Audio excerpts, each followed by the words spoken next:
প্রত্যেকটা বাংলাদেশের যে প্রচলিত আইন রয়েছে, স্থানীয় সরকারের যে আইন রয়েছে, প্রত্যেকটি স্টেপ ফলো করে এবং আদালতে কোর্টে এটা হিয়ারিং করে সাক্ষী শুনানি সহ সমস্ত যাবতীয় কিছু সম্পূর্ণ আইনসিদ্ধভাবে করা হয়েছে। এখানে একটা অপপ্রচারের জবাব আমি আপনাদের মাধ্যমে দিয়ে দিতে চাই।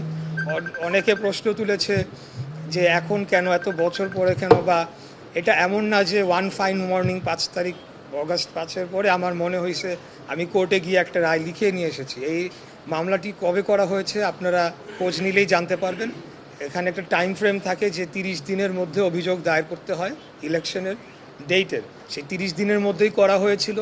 সকল এভিডেন্স, সকল সাক্ষী সব কিছুই আমরা কোর্টকে দিয়েছি। নিয়ম হচ্ছে 180 দিনের মধ্যে এটার নিষ্পত্তি করতে হবে।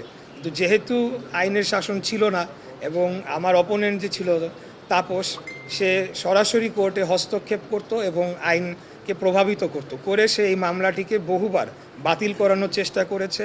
এমনকি কোর্টের যারা এইটার দায়িত্বে ছিল এই ট্রাইব্যুনালের, তাদেরকে হুমকি পর্যন্ত দেওয়া হয়েছে, কিন্তু কোনো সময় আমরা কিন্তু ব্যাক আউট করি নাই। আমরা যেভাবেই হোক বারে বারে টাইম পিটিশন দিয়ে হোক আবেদন করে মামলাটি আমরা চলমান রেখেছিলাম এবং পরবর্তীতে এটার যে ডিউ প্রসেস হয়েই আমি রায়টি পেয়েছি।